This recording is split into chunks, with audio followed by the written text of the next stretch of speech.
we are where we are. The BBC, I have to say, they've had 60 odd years to get this right. If they haven't sussed out the, Doctor Who franchise and what the show is by now, why doesn't the BBC give up Doctor Who, give it to ITV, give it to Channel 4, give it to some American company and be done with it? I said, let's get rid of Doctor Who from the BBC clutches. Just stop it. Get rid. Hoarders. They're hoarders. They want ownership of the property. They think they can market it at some point without putting any effort into it and without respecting the fans. And so if they can't win, they're going to take the ball and go home. I mean, that's part of the problem. Yeah, I mean, I don't think the BBC is the problem. I think the problem is the people that are making it at this moment in time. That's the problem. The trouble is, Jeremy, the BBC keep picking the next producer, picking the next showrunner. At the moment, it's 2005. They seem to be getting it wrong. Well, I mean, as I said, I think that's like blaming the teacher instead of the head teacher. It's like saying, "Oh, the head teacher's the BBC, the head teacher. They're not the problem. It's whoever's made it, the teacher."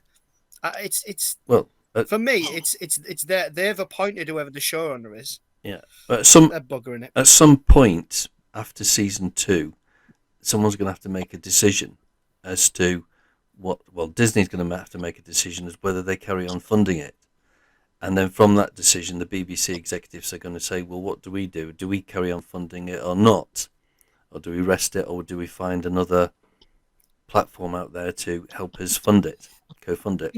But you see, I think it's because they were clueless about what Doctor Who was that they said, "Oh, let's grab RTD back, and then arm's length with like sleeping partners, we won't have any input because he's like out of control." So I know what you're saying, Sean, about head teacher, are you blaming or the teacher? But I'm actually blaming, I still think, the BBC, because you give it to RTD again, and you then backed off and didn't interfere when he was starting to do some crazy if they don't get the ratings for season 2, worst thing as well.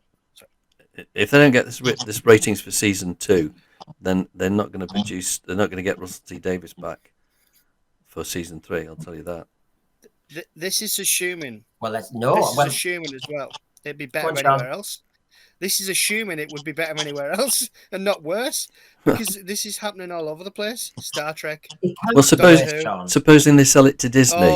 Supposing they sell it lock, stock, and barrel to Disney, right? What's that scenario going to be? It's already Disney-fied in my eyes.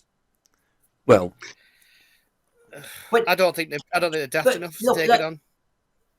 Well, let's do devil's advocate here. I've given you the provocative question, but the point is, if the BBC didn't own it, and you're saying, if somebody else did it, could it get worse? But can you get worse than now? I don't think it can get much worse than it is right now. It really can't. One of the things you have to do is adhere to the integrity of the character as well as to the integrity of the canon and the universality of those qualities that the fans love. What they're choosing to do is create a version of this that does not resonate to anybody, at least not in a broad sense. And they're losing the audience that they need. The very polling data that comes back show that they've missed the mark. The people that they think would love it are not loving it. Well, who made the decision to go down this path? Did they not hear any of the feedback during the Chibnall run about those elements that people disapproved of and tailor it accordingly? No, they were tone deaf. And the BBC, which owns the property, made the decision to hire RTD to create his version of the show with no barriers, no hindrances to it. We see, one of the arguments is it started before. I mean, we're in this predicament not because of RTD. We're in this predicament because of Chris Chibnall and Stephen Moffat, all who working for the BBC, whether that's the DEI stuff, the inclusivity inclusivity stuff. Now, because we've had a change in America, people are starting to go, oh, things will change. So the argument seems to be, if you could get Doctor Who away from the BBC clutches and give it to an American company who has suddenly seen the light and DEI has been ditched, we might actually get some common sense Doctor Who. Leave it in the BBC's hands and it will be DEI, DEI, DEI, and it'll die rather than DEI. Honestly, I just wonder if that's where the argument needs to be now. And we get too precious saying, oh, the BBC, it's their product and all.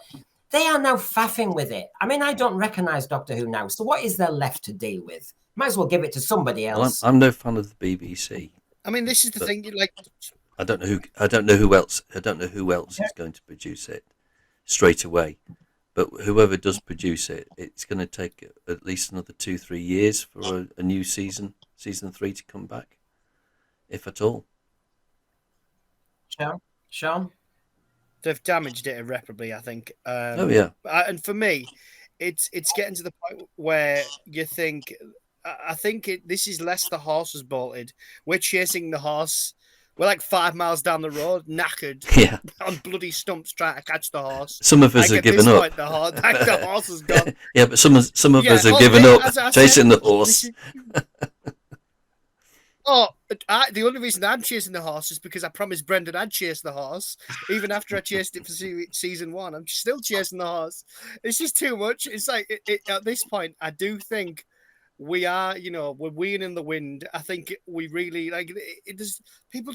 Well, I think it's lost. I really do think it's lost. But the thing is, it reminds me what Divining was saying earlier about the BBC and, how are they tone deaf? Well, they've stuck their fingers in their ears, arguably. And, it reminds me of, Heath Ledger's Joker. Regardless of what you think the message is, because I don't get political, but, it's not about the money. It's about sending a message. And I think that kind of idea could arguably be perfect for the BBC. I mean, it's been doing downhill since. People forget it started to lose it in Series 9, Series 10. It was a little bit wobbly in the Matt Smith era because Moffat got a bit too entangled between running Doctor Who and Sherlock at the same time, and it became much more strung out and convoluted, and it lost. Sorry, mate, get on. No. So doesn't that mean the BBC? I know you were there at the origination of Doctor Who, but I'm sorry, but I, as a Doctor Who fan, would like somebody else to be given a go because you are clueless. You've had 62 years to work it out, you clever executives. You don't know what to do. In fact, you're so lazy and negligent, you throw it at Bad Wolf and say, do something with that because you mismanaged the whole Chibnall era and Moffat era. And because they've got all their stupid policies and departmental policies on casting and everything, you end up with a mess. And they've allowed the mess. I actually say, you've had your yellow card, red card, you're off. Give it to somebody else and don't mess around for another year or two because there's no genius on the planet who can unravel all this. And I really don't want to resort to the other option, which is Doctor Who can come back one day, but it would have to be an absolute, utter reboot and both shows are separate. And that really is not where any of us want to be. We quite I think the red continuity. card should be given to Bad Wolf, and I don't think Bad Wolf should be producing it anymore. Period. Isn't it shocking though, Jeremy, that they did Discovery of Witches, and I thought that was really superbly made. But I mean, I've not seen that, so I can't really comment. But as far as Doctor Who is concerned with Bad Wolf, I think they should just stop producing it and get a new company to produce it. Well, as we continue our debate, welcome to Sonny. That's all I'll say, Sonny, because we're getting right into it. We're arguing the toss about whether Doctor Who can be saved, whether the BBC are the ones who've destroyed it, or whether I'm just being a right hyper, drama queen. So basically, Smoggy Queens that's where we are. Season, so you never know, Brendan. You might Smoggy Queen. Oh, yeah. You're joking. I love Smoggy Queens. I'm a changed man. I've seen that.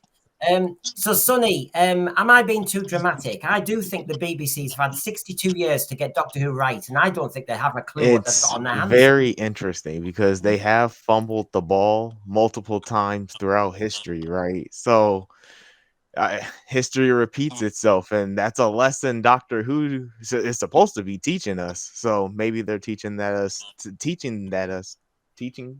to us. I don't know, in real time here, but I think it could be saved. I've only seen Dot and Bubble, and I thought it was below average until the very, very end. Then I was like, ooh, too much doctor in this no doctor episode. But other than that, like, yeah, it could be saved, but I don't think they want to save it. That's our issue.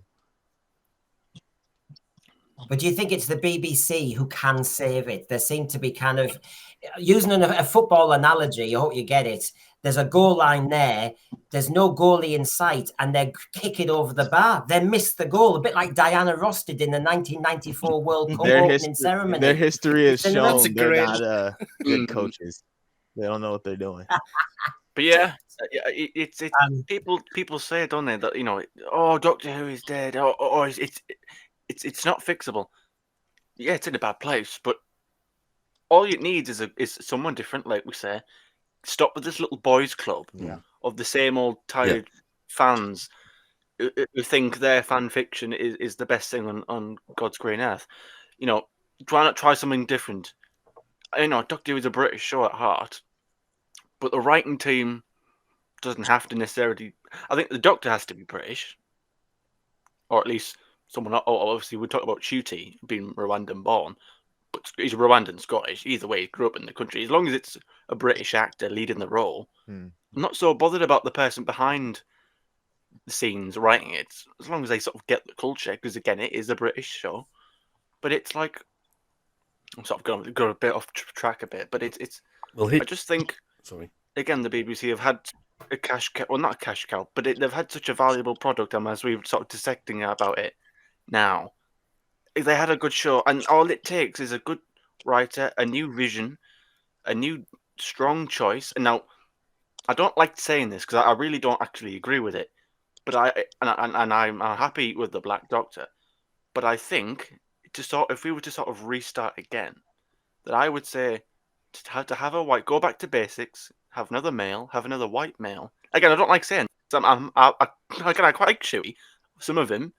I'm like 60-40 on him. He can have a really good day and then he can have a really bad day. But it's just go back to basics, go back to individual stories, like Series 2 is kind of suggesting that it might do. Go back to basics. It's really, the solution is there, but they just won't do it. Because they've just the solution is that they've got to get a popular actor to play the role, and the only person I can think of is Michael Sheen. Oh God, no, God, you see, no, Jeremy, no, we've had David Tennant twice. I know, and I don't like his politics, but I think as a character actor, I think he's very good. You see, Christy, and I think this is the issue that the BBC have never. The BBC have never understood Doctor Who. So what we've got is now and again you get Barry Letts appears and he knows what to do. Now and again you get a Philip Hinchcliffe, he knows what to do. Now and again, RTD in the first era, he knows what to do. Basically, they just kind of get lucky. But to be honest, the BBC still don't know what they have under their noses. And so what do? Wait for a decent producer to arrive or actually get it off their hands? I actually think they've just struck lucky a few times. I look at it through the lens of the BBC as an institution today, right now, is very interested in pushing a message. The message is more important than any property that they are in support of. And part of the problem that you have is they have to give up that message in order to select someone who's qualified to produce more Doctor Who. And they're not willing to give up that message. They're not willing to stop pushing it on everyone. And if they give someone else the gig, that's an admission that pushing the message was not working. They weren't finding a receptive audience. It's very hard for people's egos to let go of that. Exactly. If to give up the message would be to admit they're wrong. Yeah, Sean and then Sonny. Go ahead. Yeah, I agree. Sorry. No, go on, mate. You're right. Go on. You're right. No, what I don't understand is when. I think, yeah, he's first. Right. He's first. Sean, then Sonny. Sorry. I think the problem is that we're looking at this from far too logical a standpoint. Like we're trying to work out solutions but we're telling somebody who doesn't realize they're having problems. You're having problems. This is like the BBC are there on their big Doctor Who boat. It's got a hole in it. It's sinking. It's going down like the Titanic. On the shore, you need to do something. Fix it. Get off. Get in the lifeboat. Do something. Try something. And they're going, no. This water. We're just filling up the swimming pool. Yeah, but the decks, your ship's moving over. No. It's meant to look like this. This is a great boat. I think it's got to a point where you can think. I think we've lost. Like I genuinely feel like that phrase "talking to a brick wall." We're just talking to a brick wall. So. And not very to say so, this is all pointless, and there's no point in saying it, but I think that's broadcast now, isn't it? Take London down, Brendan. I don't want to look at that. That's me done. Yeah. So what about Sonny then? What were you thinking then? I see that it's captured, right? And first of all, they don't want it to be good. It's only a vehicle for their message. So I'm thinking, when did it get captured? Because the seeds of it started really in Pertwee's era, right? But all of those stories were still good because it was still Doctor Who. Where they lost it was the original format. They don't do the 20-minute episode 4-parters. So it's really not Doctor Who, right? They don't understand Doctor Who. They're just was it the revival when it was really captured and it wasn't the same? It could never recover. But some of those stories are really good. But I have my thoughts, but it was probably honestly somewhere near Matt Smith's era. I think they lost it in the last Jeremy? year of Peter Capaldi's reign, and it was starting to go wobble. That's another really good part. And right. and when they took on Jodie Whittaker and Chris Chibnall, that's when it really did go pear-shaped.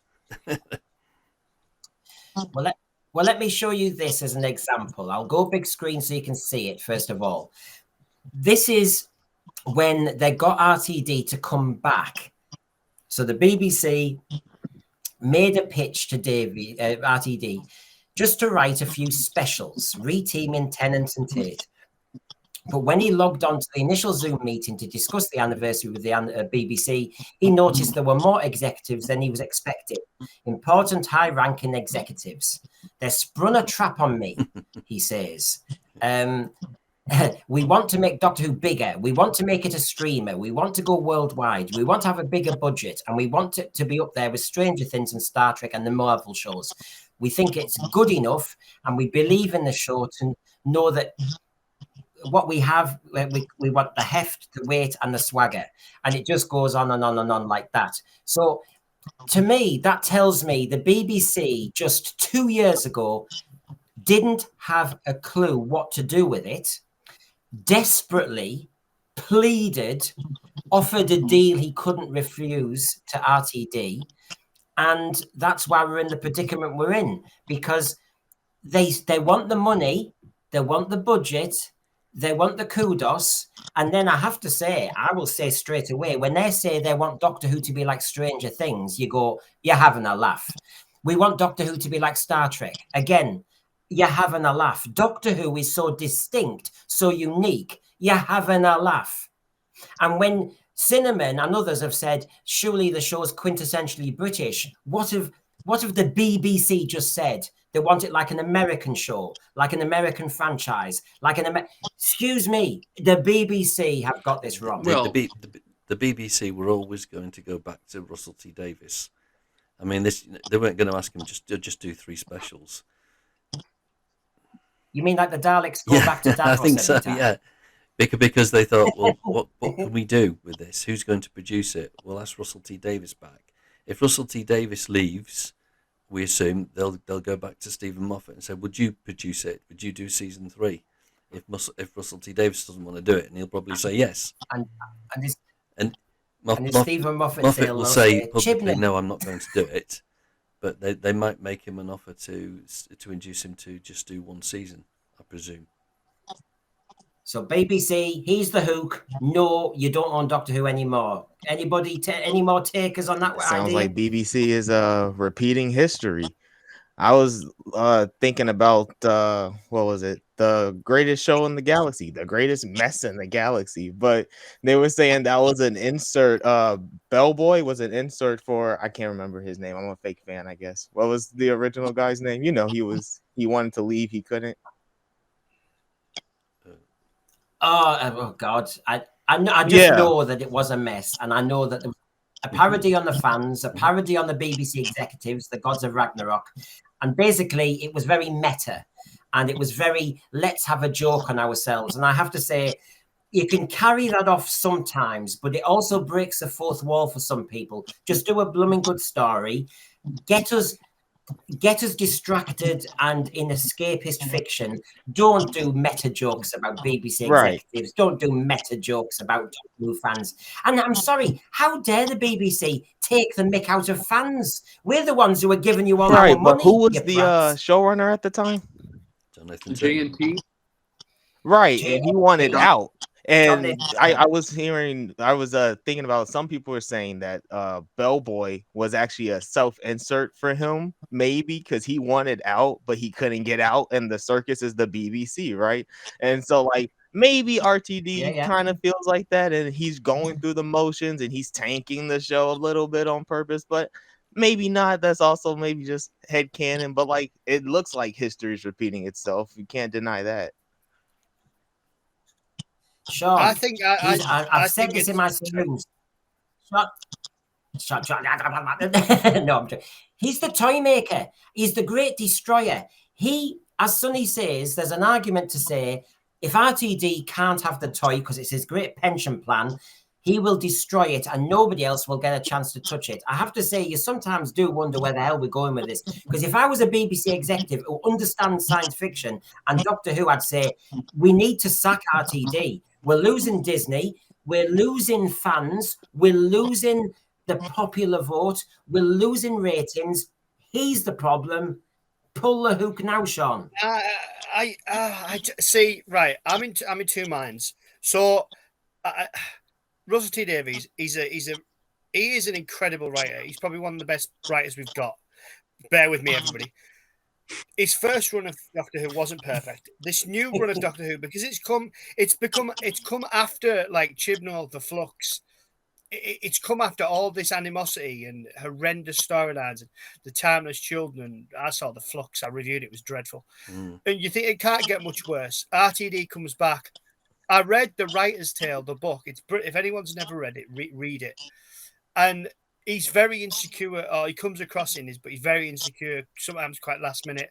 I think there's arguably a little bit of, I don't know if I'd say laziness, maybe lackadaisicalness, if that's a word, about this new series. One was in many ways kind of a rehash of series one with Billy Piper, Christopher Eccleston. But the problem is now that you're bringing in very, very loud messaging, whether you agree with it or not, and people are just kind of fed up and it's too far down the line. Yeah. What you needed him to do was come in and do a couple of series of just regular, bog standard Doctor Who. Just don't do anything stupid. Just do something and do it. And if you're going to bring things in, do it subtly. When I rewatched, when me and Cinnamon watched series 4 back, there was the same messaging we've kind of got now in a lot of ways, but it was organic to the story. It was brought in different ways. They'd have comments on relationships because it was set in the 1920s, and it was creative, exactly. And you think they've lost that nuance, and it's not good because people are a lot less forgiving. And I think that that last series wasn't horrific. I think it was, but it was. I don't think he wants to. Sean. I don't think he wants to. You wanted me to be spicy, mate. I'll be spicy back because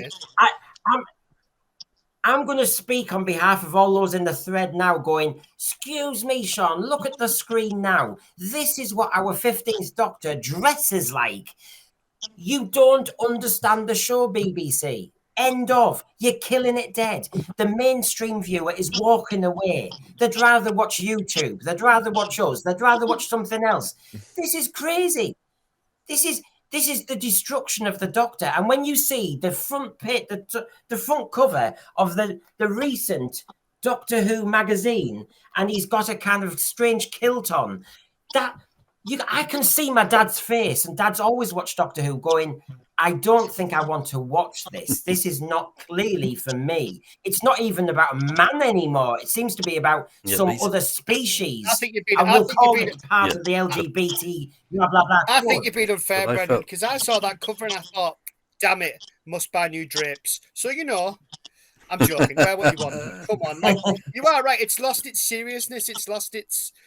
I'll get to that later. I've got a big rant plan. Don't you worry, people. But it's lost its seriousness. It's lost any like. Anyway, go on, everyone. Go on. Calm down with it. I just wanted to say that it all went wrong when Chris Chibnall took it over. That's when it really went wrong. True. Do you mean because of this? Well, I mean, as the an whole example? Jodie Whittaker era, the writing, everything. writing. That's where it went wrong. Mhm. And it's not just I can't fully blame Russell T Davies, but I don't think he's helped. I think he's latched onto this era. But this is the thing, Jeremy. The BBC with their DEI policies and we can have a woman doctor, without thinking of their whole canon and franchise. They thought they could do it. They thought this would be a great wheeze. Well, yes, you got 10 million for the first episode, but and it the tanked like hell producer should have afterwards. said, no, I don't think it will work, and I'm not going to do it. But he did it. So that was it. So it's been done.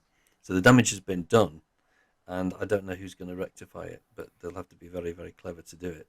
There won't be anyone to rectify it. Chibnall came in with a proviso, didn't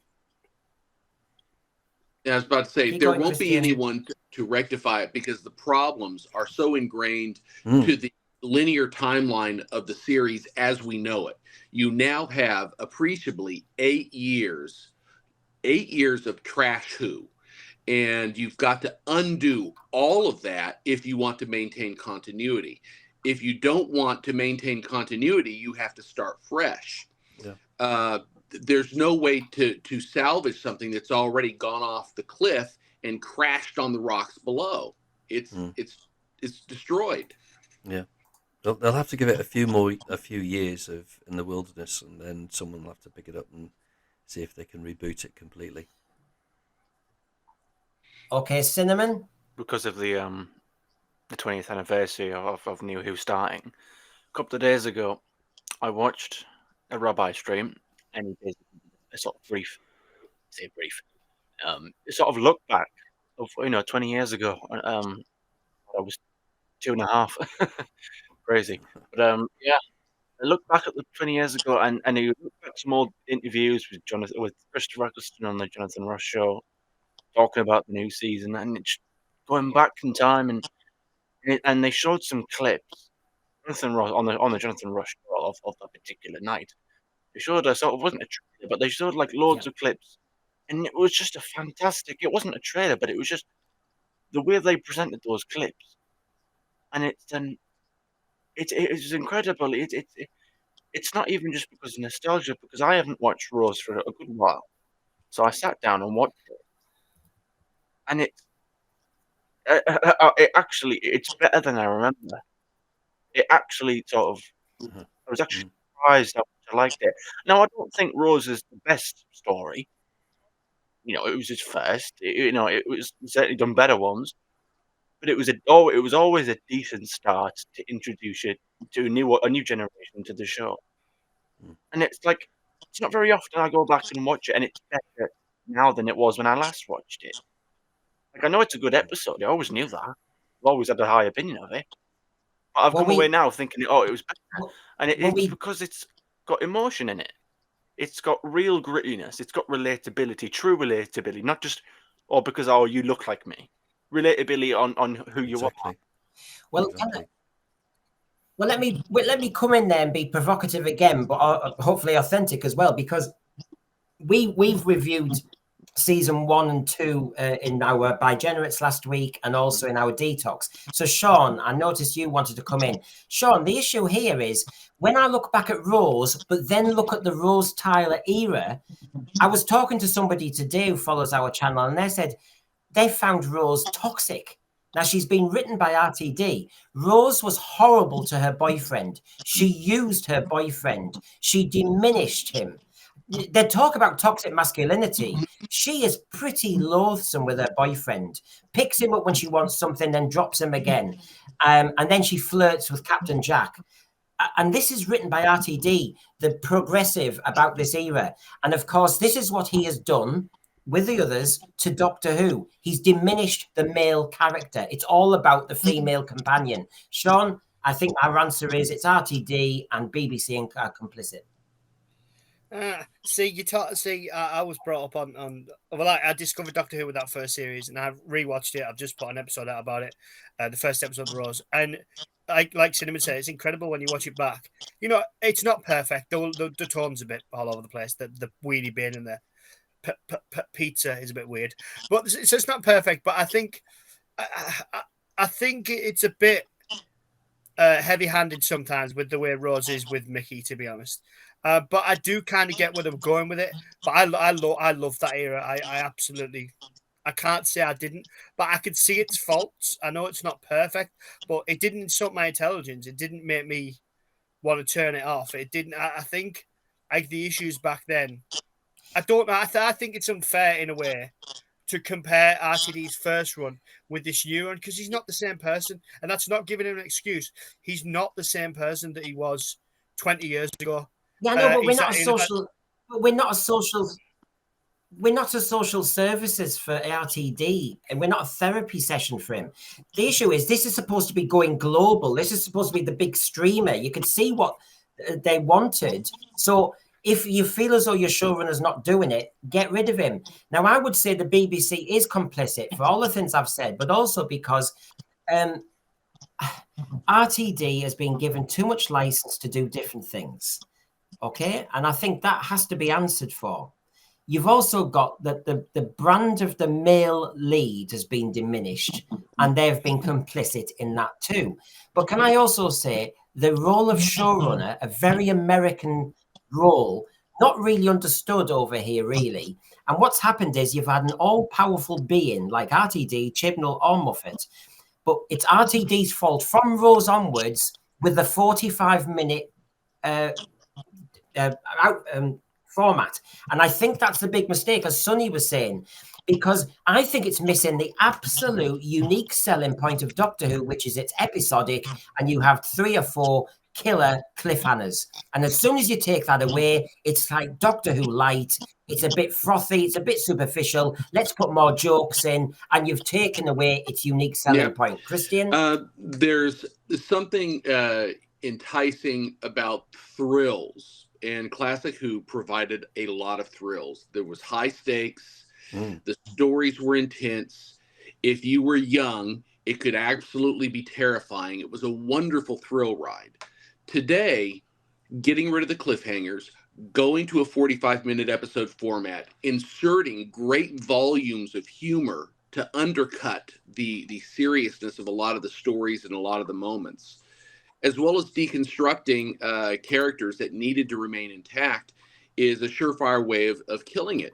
They wanted it to go global. If you want something to go global, you have to make sure that whatever the universal appeal that did exist in the property remains there. And the irony is, at the same time they decided to go global, they absolutely skewered and destroyed all of those universal appeals so that they would basically be preaching to the smallest possible audience of converts that they could find. They shot themselves in the foot. Sonny, to bring you in, I wanted to say something else as well, which is the suspicion I've got with brands like the BBC now is they are quite anti our culture. They seem to be anti the British culture. They seem to be embarrassed by it. So the last thing I want when Doctor Who is quintessentially British is an organization who is trying desperately to go global and actually therefore diminish the Britishness. And I actually think the Doctor Who's in a very dangerous moment. We could end up looking like some great global show, but with no soul, no spirit, and actually having lost the whole point of itself. Now, as an American, younger fan, do you think I'm being hyper about that, or do you think that's the very essence that needs to be kept? No, I think if anything, you're not going far enough. Because what I would say is I like Doctor Who because it's British. That's the charm for me, right? It's unique in my country because it's not from my country. So if I'm trying to be tolerant or worldly, I can't speak, or whatever word your buzzword you want to throw in there to appeal to a worldwide audience. What you want to do is embrace your nationalism and be like, look, this astoundingly American show, right? And then it gets popular other places, or this unique British show. Like, you want to embrace your identity. So it's very weird to go against it, but we do the same thing in America. Like, we are anti-American in our media. So like, it's a worldwide agenda, which is like weird and a little scary, right? But also the fact It's is not that worldwide. It's just here in America. the show was entertaining back then, and it's no Yeah. longer entertaining, and that's the missing point of this. Yeah, I'll push Um, back on that though, because I'll stand by season 8 and 9 of Peter Capaldi stuff. That's peak New Who, because you still got the episodic like storyline throughout the seasons. There was still character development. Like, Peter, he was a different Doctor from the start to the end. He was being himself, which was Yeah. the real Doctor. That's peak New Who, and that was like still amazing stuff But to me. Like, I'll defend that all day. as much as I like Peter Capaldi, I'd never thought his performance was consistent in some of the stories. Sometimes he was very good in them, and there were other stories where he was just, I don't know whether it was a director not pushing him or not. I don't know, or whether it was a script. The I'm not sure. slander. The slander. They never seemed to get it right, did they? No, Yeah, but if I you mean, go on, Jeremy, go They on. seem to want to have him. there were two stories he was very, very good in, and one was Flatline and the other was Into the Dalek. And I thought, yes, he's got it. He's got it. And then the next story went back down again. You should rewatch Deep Breath. That's the first episode. You should rewatch Deep Breath. And Heaven Sent. What's with the disrespect on Heaven Sent? That episode is so brilliant. It's Sonny. It's so yesterday. No, Is that the one where he's in the castle and he's trying to get yeah, out and he of keeps it? Yeah, going he's round in and a round. confession dial. I nearly turned that off. I thought, what program am I watching? I watched what is that episode literally 10 times in a row when it came out. I had so much fun. The Zygon inversion, he was brilliant in that too. That was, you guys are the disrespect of Peter Capaldi, bro. I've always liked Heaven, but I don't feel like it works very much on a rewatch. I feel like it loses its appeal after. I thought it was quite depressing when he was trapped in the castle, and I thought, what the hell am I watching here? And then when he gets out, it's inspiring. Oh my God. And then he's back in again. It's That bit where he did the John Pertwee bit where he did the karate bit. I thought, yes, great moment, but it didn't carry on. It was. Oh, did you not find it a bit cringy? I found it cringy. Like, they didn't seem to know what to do with him. The first series he was in, they wanted him as like a really old-fashioned Doctor, like classic Doctor, of being like quite cantankerous. Then they abandoned that, tried to make him into some kind of cool uncle with a guitar, and I just thought, this is I mean, I get really and some of the episodes, the guitar, apart from the ones you mentioned, the rest of the episodes were bland, dry toast, boring. No offense. Right. Sorry, Sonny. Sean, nice to meet Sonny, everybody, you are really distracting us from the core here, which is that it's this. But let's be honest, you're giving RTD a free pass here. Here I go, right? He came back for the 3 specials. I'll just say Mavity, I'll just say the Star Beast, and I'll just say By Generation. That's for starters. Then I'll say the Goblin Song. Then I'll say Devil's Cord. Then I'll say Space Babies. Then I'll say they had no ideas left. So he says, hey, mate, can you come and do an episode where he just stands and cries on a landmine? Then we have Rogue, and I could go on. And then we have Sutek the Great Dog. Now, honestly, why are we giving him a free pass? And more to the point, why the hell are the BBC? He's had enough. Oh, he's not. I don't think he's getting a free pass. I think he's feeling well. He probably might not be feeling it, but he's certainly getting the heat from us. I know we're certainly giving it. It's completely totally different. Like I say, I watch Rose and it's serious. It's there's silly moments in it again with the bin and pop pizza, but whatever. But again, it's so there's always had moments like that. It's a couple of seconds at most, but there was again. Rose is not the strongest story, but it's just totally different. It's serious. It's hard to describe because it's not necessarily the most depressing story, but it's just tonally foreign compared to what we're getting now. Isn't the argument that RTD in the first era was still nervous, still had to bow down to Lorraine Heggessy and a few other bosses, Jane Tranterbury and another boss, and now what we've got is RTD off the leash. That's the problem. Yeah. So tonally, it is different. It's a massive problem. He was finding his feet in the first season that he did in 2005. Yeah, and then obviously struck gold with David Tennant first time round, but bringing back David Tennant second time round was a big mistake. No, it was lazy, and this is what I mean. They're getting lazy now. Just to be fair, Sean's coming in, then Sonny. Sean.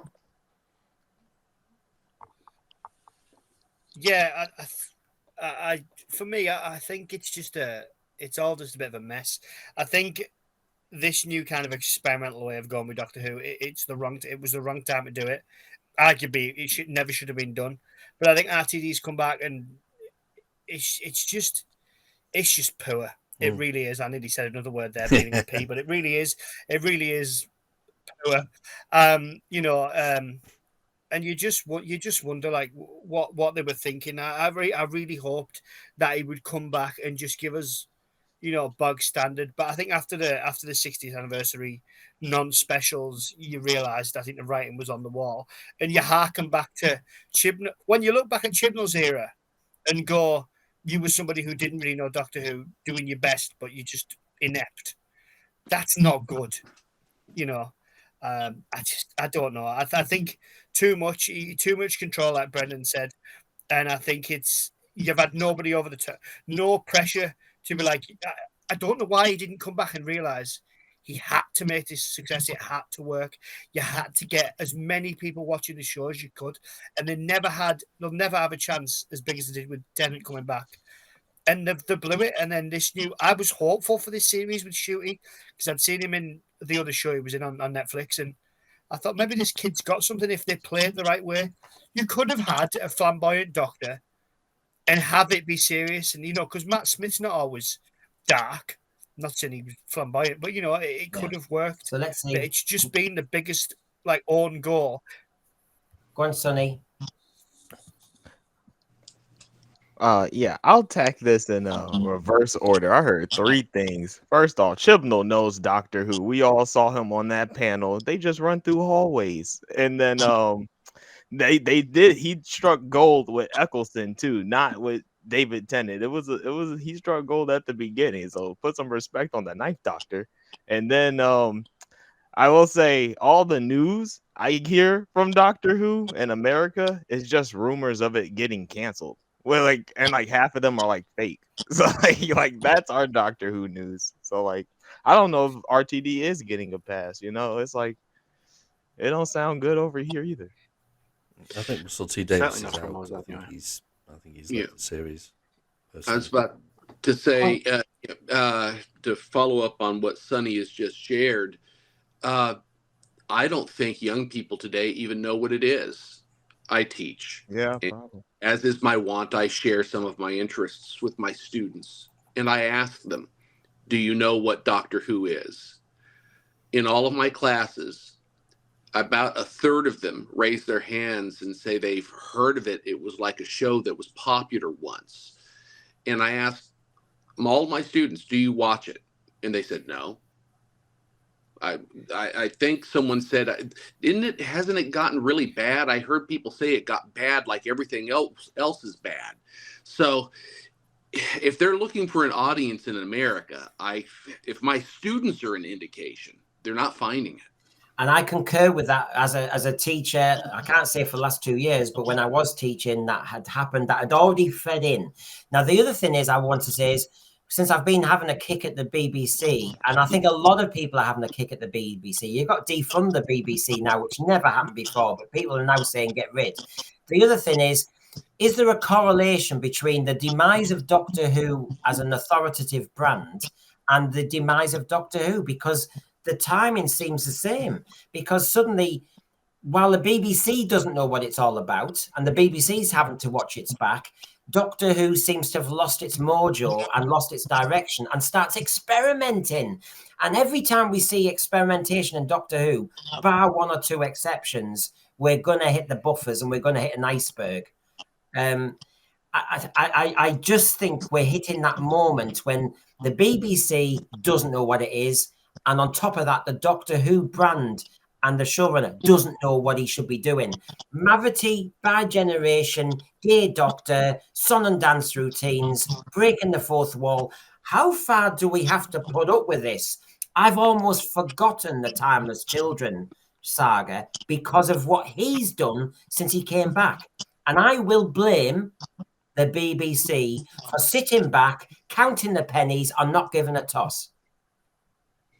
It's partly ego, isn't it? Especially with Russell, because I don't know if he's just believed his own hype over the years. But when it doesn't matter who you are, when you're sitting there and saying, "Oh, no one would dare challenge me," like, who do you think you're talking? Like, who do you think you are? Like, let's have it right. Who actually do you think you are? You think you're untouchable? Oh, no one would dare. Oh, but then in another article, I would just die at the thought of it, handing Julie Gardner a terrible script. Oh, I would just crawl into. Okay, so which one is it then? Because he's a Doctor Who villain. I can't. Just stamp it on your forehead, Russell. Chosen 5. Your only ideology, your only motivation was to make Doctor Who contemporary to the era.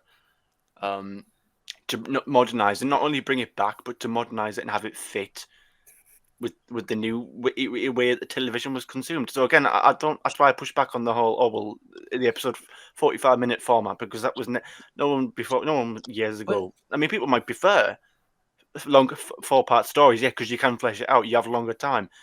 But again, would it work in today's I think age? It's the demise of the show goes hand in hand with the demise of the BBC over the years, and the BBC is now in debt. And of course they're trying to make cutbacks to the news service, etc., etc. Yeah, and this is why they need a streamer or some other budget. Now we've got Sonny on the panel, who's almost hitting that top bracket there. So is Cinnamon. Nearly 40% of 18 to 24s had never watched Doctor Who. I thought I heard RTD saying it was the best drama for under 35s on for the BBC. It was a big hitter for them. And I thought he said in these dark times, he wanted to grab the youngsters and actually show them representation that they wanted. And it was us oldies, us, going, kind of touch grass mob who we couldn't give a damn about. So I'm sorry, I've got 2 on the panel here who don't sound as though he's reached out to you and he's representing what you. It's the older fans that are keeping it relevant on YouTube, anyway. Yeah, yeah. A lot of people I see talking about it tend to be older fans or fans of a certain age. Yeah. No, you're right. I don't know. I feel like I'm kind of the dinosaur here, and to a great degree, I've lost interest, and it's sad. I should still be very vested in a program that has 62 years of history behind it and hundreds of stories. And yet, because of the direction the BBC has chosen to go, in order to process emotionally, I'm tempted to just walk away. Okay, this is the point at which I'm willing to stop. I'm willing to stop basically in Heaven Sent. That's the end of it. Because by the time the last year of Capaldi came in, they were really starting to go off the rails. And I can't justify everything that's happened since. You see, Sonny, we were talking the other day about representation, Sonny. We were talking about this. Now, you're just older than that top bracket there. nearly 40% have not watched Doctor Who. So it's not. It seems to me it's not talking to the younger generations. And I thought, so if it's not hitting them, what is missing the mark? What's wrong with this? Because RTD, the old man, is getting it wrong. He's not talking to you lot. It's not creative. There's no higher thought. There's no. It's almost disgusting. Dot and Bubble was some of the grossest Doctor Who I've ever seen, and I only wanted to look at the monster. I liked the monster. I thought the monster was great. The goblins almost got me to put on an episode of RTD2 as well. So like it's just everything around it. Like the characters were disgusting in that episode. Like there's no likable character in that episode. I didn't like looking at them on the screens either. It's like, you're not talking to me. You're not talking to anybody. You're talking to yourself probably in your echo chambers, but like, no, thank you. That was it with Dot and Bubble, because they act as if it's like such a big shock that Pepper Bean, whatever her name was revealed to be like a big racist, and say, oh, how unlikable she is. Well, even right, she was unlikable when she ran into the coffee Ricky table. September killed. Yeah. Ricky September or something. She was never likable. So when they tried to sort of say at the end, well, I never liked her in the first place. Cinnamon, just while we talk, go in and out, because you've got a time lag back and it nearly killed your last answer. So if you go in and out, we'll get you back. What I wanted to say, lads, is look, whether I blame the BBC or we blame the BBC or RTD or a whole mixture, where are we going now? And this is what I mean, because I said at the beginning that, you know, the BBC should be taken away from their control of this, and let's hope that somebody else has fresh blood. But I have to say, a lot of fans I notice now are starting to say, look, if this wasn't a 62-year-old show, should it just be ignored and we start again? We just stop. Because what is it about us fans where we want things to just keep continuing? I think it's been sliced and diced so many times. Is there anything left to do with Doctor Who apart from mess around with it? Or should we just stop, draw a red line, and after a couple of years, a new production company can do some of the episodes again with a different type of Doctor, a different type of TARDIS, and just it's a separate show? How come we allow Peter Cushing to do 2 movies and we can cope with that? How come you can see so many iterations of Sherlock Holmes and we cope with that? Miss Marple, we cope with that. What is so precious about us Doctor Who fans that we cannot allow the show to be stopped, give it a few years, and let's just have a different version with an independent company? I'd say you have both. I think most people would say. I think most people would stop now. Most people would say stop now, wouldn't they? I think most people would accept it. Most fans think, the ones that are left would think, let it end now. Everything has its time and everything dies. Let it end. Give it a couple of years, Brennan. Jesus, give it 10, 15 years. See how the landscape pans out. And I think it's so damaged now. It's so irreparably damaged that you need to reboot it. And I don't like the word, but you need to. You need to cut it off and go, right, go again.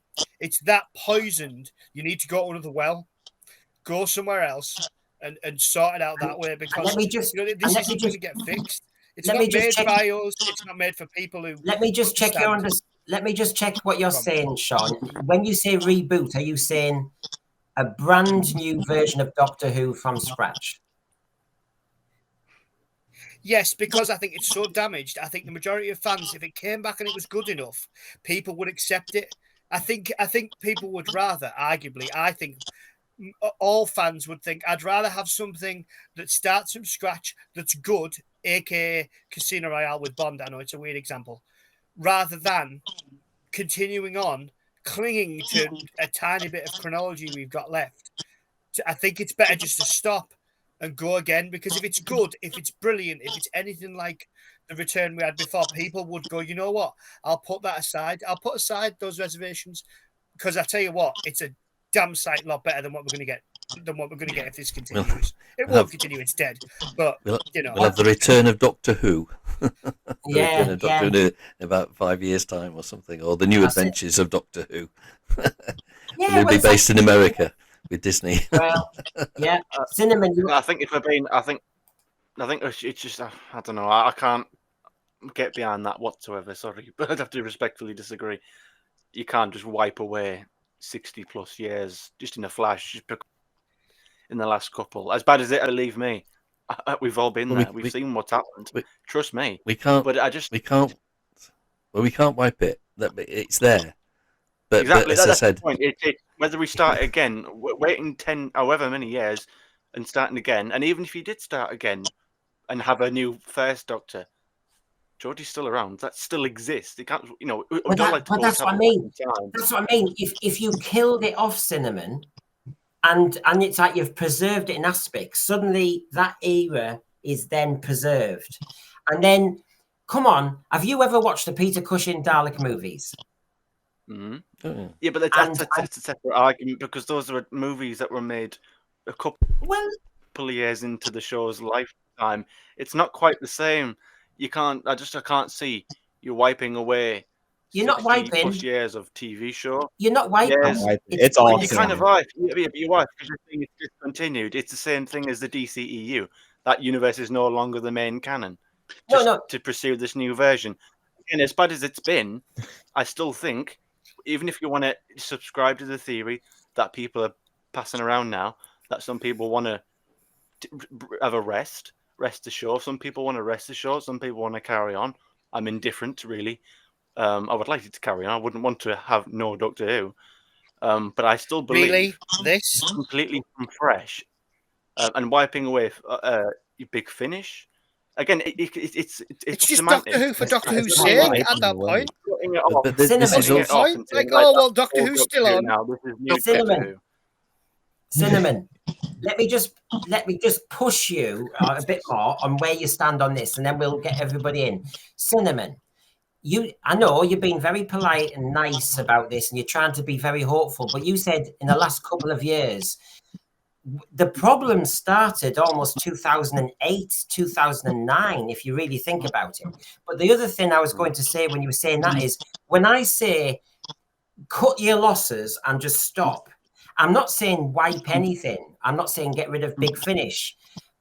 It's like Big Finish, add episodes in between all the gaps. You could have a brand new independent company who just fills in the gaps if you want, but they don't do a linear continuation, because you said earlier that one of the worst ever Doctor Who stories was Timeless Children.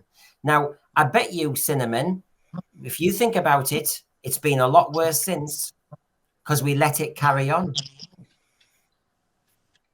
Well, it depends what you mean by worse. I mean, in terms of scripts, Devil's Card, has there been major canon destroying events? Yes. I think Timeless Child was probably the biggest event.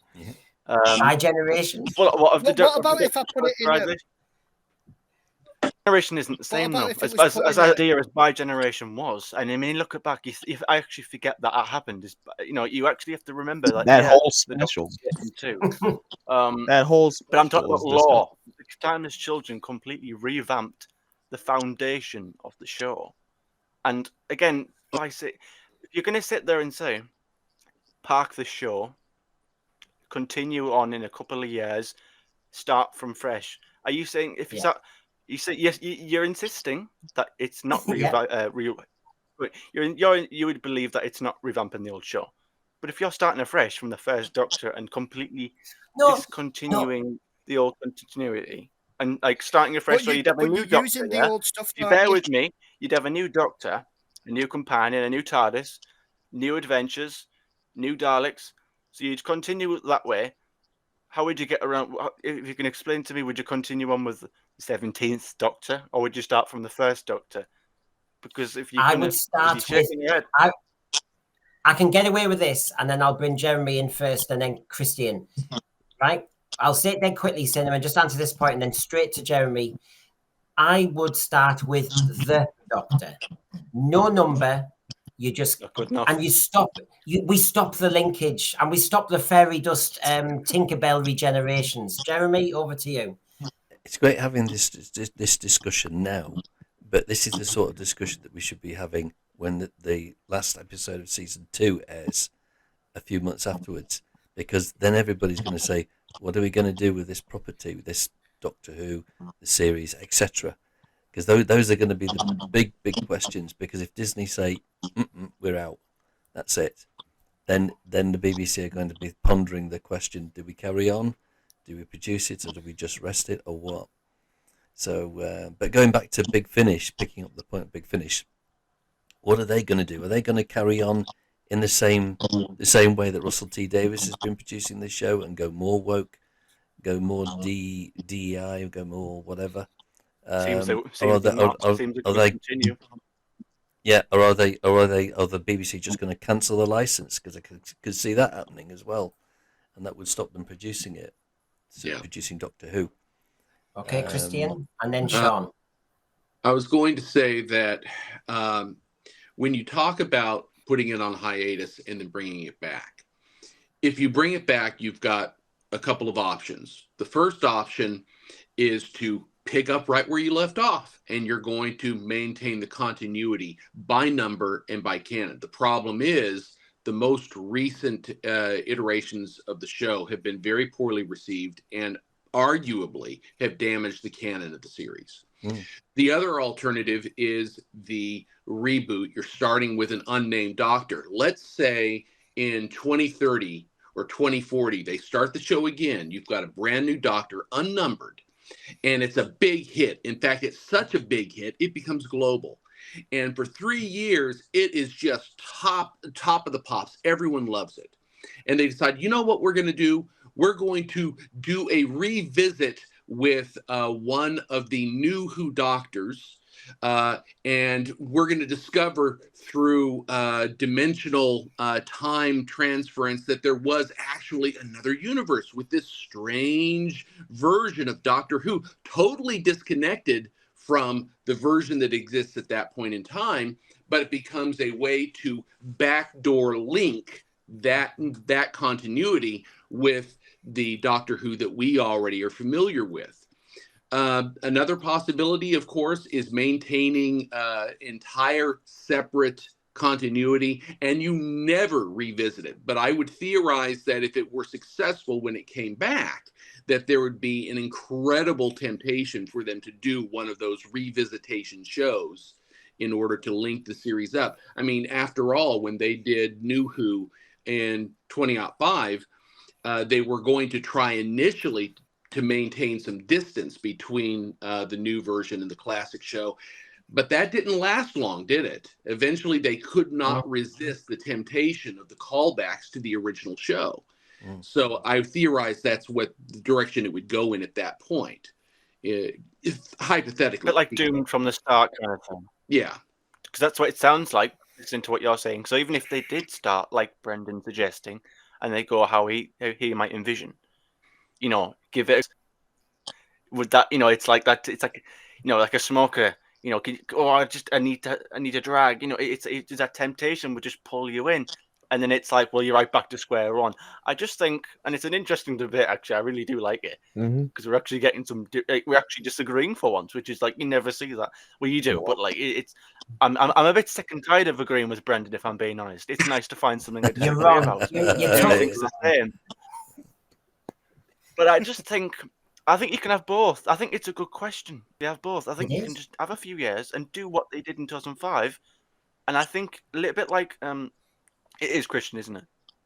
No. Yes. Yeah. Yeah, a little bit like what Christian was saying. You can have, like series 1, you could have a new Doctor, a new showrunner if you want to go down that route, or you want to go back to having more of a writer's room or producer traditional way.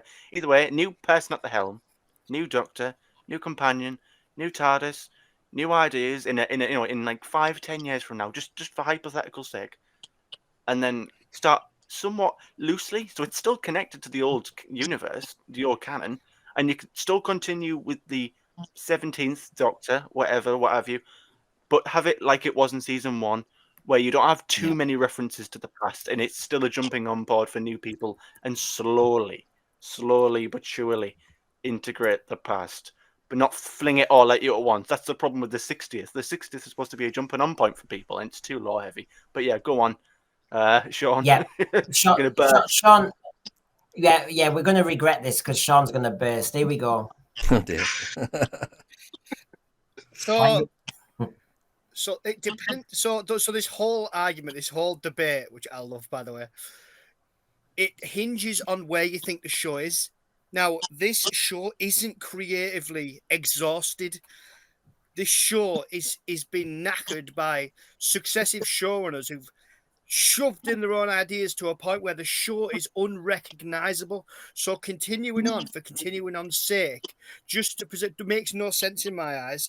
If you could do it like a comic book, do it fresh, move it to a different timeline, and it's a bit of a fallacy that the new Doctor Who, this gets forgotten a lot, that New Who in 2005, they hid the new Doctors until almost the next Doctor. They didn't show them till then.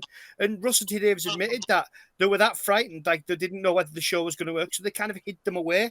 So that idea, I don't think you'd have to necessarily link it back, because We should go back and Shooty, for so many people, are fed up. Like, even if you link back to this series, you're reminding people of that.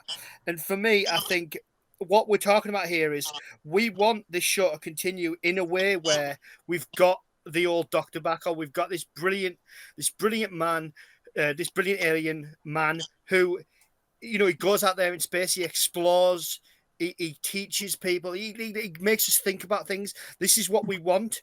I don't think people on the whole cling to the continuity. I don't think if we got something that was good, I don't think it would matter.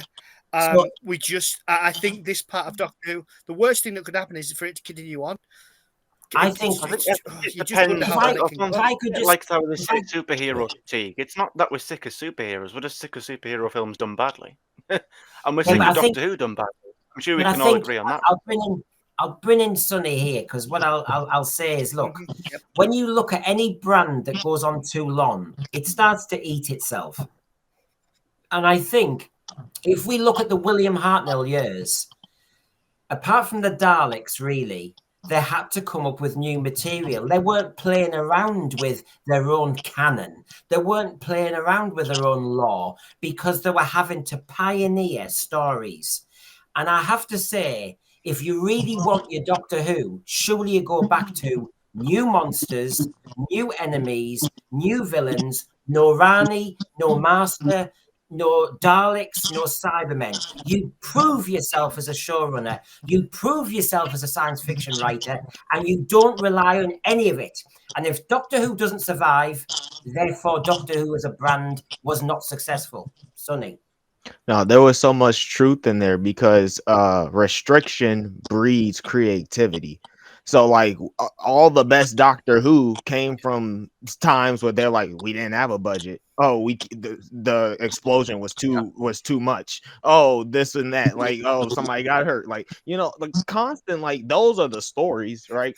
And so when you give RTD unlimited creative control, like there's a bunch of truth in that. Like the quality just tanks.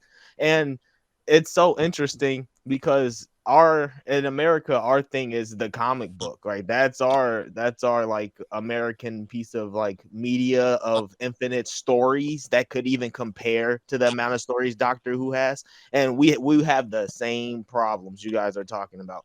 And that's why the comic book stuff came up, because it's very true. And I think the ideal scenario, he cracked it. You go to an alternate universe, you can start with Doctor Number 1, and then you can even cheat and you can use Daleks and Cybermen, because you're starting over basically. But as long as you're using creative stories and you have the good writing to back it up, right? The story to back it up, it would work. So like that's actually the ideal scenario. You go to an alternate universe, you can even start over Doctor if you want to, and then you just make references as you want and be like, oh yeah, all that stuff's over there, don't even worry about it, this is Doctor Who.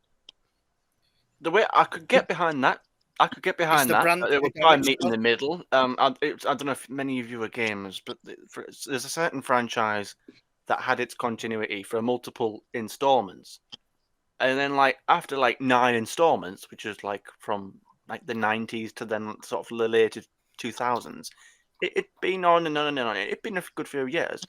So they said, right, let's halt it. It's in its own little pocket universe. But it's like how that story ended. I won't spoil it, but how that story ended is that it then directly said like, so this universe is now finished. We're now gonna reset everything, go into this new universe, and continue on from there. But both of those universes are in the same continuity. Yeah. Because you can't have Universe 2 without Universe 1. So Universe 1 starts Universe 2. So everything that has still happened and still is technically canon and not erased. But it's Quick just point to on the emphasize that. Quick point. back. In America, Yeah. the big comic books right now, the big comic books, the most popular ones is this absolute line, which is an alternate universe in the DC line. So we have DC, Marvel, and both of the universes are doing alternate universes, and those are more popular than any of the mainline stuff. And those are going to cross over with the mainline stuff eventually in 2 years or whatever. So like it works and it's interesting and it's fun, and that's the most popular comic book thing happening now, right? So like this is so interesting and fun. It's so cool. It still comes back to making Doctor Who entertaining at the end of the day, and that's with the scripts. And once you get that right, then everything else falls into place. Don't you think? Continuity in universes aside, the one thing Doctor Who can never be, never, is boring. It's just that simple. Exactly. You could argue that Too late, Cinnamon. Too late. We've had the boring with Chris Chibnall and Jodie Whittaker. Head teacher here. No. I wish. Here's the concluding argument, right? We're taking over. Yeah, I'm taking over. I'm going to take over YouTube. Sounds like somebody. Right. So, what I want to say is this. I think there's an element now in the media where they just like consuming content to make wallpaper for streaming platforms. And maybe Doctor Who is falling into that trap a bit. So for season 1, I think you had some dud episodes that if it was only a 6-episode or 5-episode series, you could have maybe focused on just making them a cohesive unit and got on with that. And had 4 cliffhangers, by the way. It seems to me at the moment, while they're trying to make as much wallpaper stories as possible, if there's one good story for season 1, one good concept, you just develop that. And what's happened is, for any good idea, so let's just say Dot and Bubble had an idea there that could have been worked on and broken down. Instead, you got Space Babies. And you got, oh, let's experiment and do Devil's Cord. So my argument, and I just want to see what the panel think, is this. Maybe we could continue with Doctor Who, as Cinnamon is protesting and definitely trying to protect. But what we do is only have about 3 episodes a year that are linked. We do a lot less. Try not to make TV wallpaper and just do one brilliant story broken down in the old-fashioned way. Jeremy, what do you reckon to that? No. I'd rather have 8 to 12 episodes per year. Yes. No, I don't think it is greedy. Well, I mean, you have the potential. If you can do 12 episodes as they did in the past, well, what's the excuse now if they can't do it? They've run out of ideas. The bigger budget. Well, they can't possibly run out of ideas. If you ask lots of science fiction writers to write or ask people to bring in scripts, Juno Dawson. Yeah, but I mean, I don't know what the arrangement was with Juno Dawson and Russell T Davies. I don't know how that correlation came and asked that person to go and write a Doctor Who script. It seems to me RTD has gone, right, I'm running out of sci-fi concepts, so I'm going to reach out to people who've got hold on, I won't go to science fiction writers, I'll go to somebody over there and over there. But But this is Yeah, Russell good T point. Davis who said, "I have lots of stories to tell." Oh, And right. and this for exaggeration. Yeah. Give me my pension. Could I just Christian? say something to that though? Oh, Sorry, I do have Christian. But it's just that idea that that we can basically say, oh, they run out of ideas. Well, that's not good enough. If you run out of ideas, if you be in the job, give it to someone else. There's always somebody else. Well- There's already somebody else who has a different opinion. Like us guys, we've all got different opinions, clearly, and we would do things differently to each other. So again, if one person's, I don't know, move it on. But I'd listen to you though. I'd listen to the five of you. That's the difference. I think we should. I don't see any reason why we should be settling. I don't accuse people of lowering standards. I'm not that person. But like, to go from 12 episodes to 8 and be told, okay, I'm all for quality over quantity. That's usually true. But when you're not getting the quality either, then what the hell's going on? Because again, like Sonny said earlier, for all the bigger budgets that, thankfully being in 2025 brings, you've got the technology, things are bigger and better. Well, in that sense, production wise. But again, like Sonny said, those smaller budget episodes like Blink, the sort of episodes where, you weren't able to use the actors due to a contract issue, or those certain type of episodes where they're a little bit lower stakes, for production reasons. Those tend to be the best ones, in my opinion. Anyway, I mean, Blink is one of them. I don't think Midnight was particularly low budget. People think it is. But, that's an instance of where it was confined. I'm sure Boomtown as well. It's a fantastic. I love Boomtown. Probably not the people's highlight of that season, but again, it's an example that being under pressure can inspire creativity. I'm going to enjoy saying this. You are living in the past, son. Blink. I'm a dinosaur. What can I say? Blink, Midnight. This is so old news. I notice you're not quoting anything from last year. Sorry? Depends what the problem with the show is. But then it's classically old news. Is that your argument? Because we shouldn't be using classic as a Cinnamon's going for the throat. Because that's going for the throat, isn't it? We would have you jump at me, loving you. Now hold on, Christian, come on, sort us out. Well, the funny thing is, when I look at the abysmal execution of the season we just saw, I shared with you, in fact, here's how I would have fixed each story. And I would have combined each of the pairs of stories and expanded on them and basically created stories that had integrity and were true to the spirit of the show. So the funny thing is, there's a kernel of potential in many story ideas. The question is, how is it executed? And the problem is, it's not being executed now in an effective way. When Cinnamon is referring to episodes that go back 20 years, at the time, they were executing some story ideas well, but they are no longer doing that now. And so the question is, how do you get around the fact that they are not capable, or RTD is not capable, of executing proper storytelling in the current environment? How do you continue forward and repair the damage if it's at all reparable? Sonny, I was going to ask you, the question I asked ages ago, which was basically, do you just do, say, 3 episodes of one story, one concept a year, because they seem to be running out of ideas, better than dross TV wallpaper Doctor Who? That's a brilliant idea. I think it's a great idea only because it would get you to talk about the story, the episode. I'm for whatever format or idea connects all the stories and makes me talk about the episodes. Like, I'm actually talking about the show, Doctor Who, not going like, what is this guy doing? What is that guy doing? Nothing to do with Doctor Who. It's like, whatever makes me think, like, give me proper ideas, concepts to contemplate throughout my day. Like, that's what I want. And if it's only 3 episodes, it's only 3 episodes. But we were missing the point. What is it that they did right in 2006 that they're not doing right now?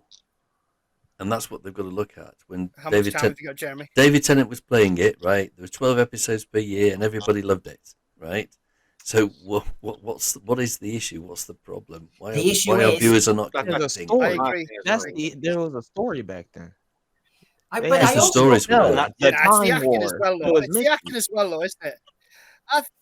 I think Boom would have been Boom, the one where he's on the landmine, would have been a half decent Matt Smith episode. That was a good. I was enjoying that episode right till the TARDIS landed, or slid in as it does now, like it's on grease. Yes. The doors opened and there's the Doctor, and it's not. And I thought, oh Jesus, I was enjoying this till he showed up. There's your problem. Like we're trying to make the same cake, but with vastly inferior ingredients. I never and watched this is it, what so I mean. Better ingredients. This is what I mean. They're running before they can walk because they're wanting to be greedy. And I made an analogy ages ago, which is ironic when we're going to have a Eurovision episode. And the analogy is this. The Eurovision used to have a kind of spirit.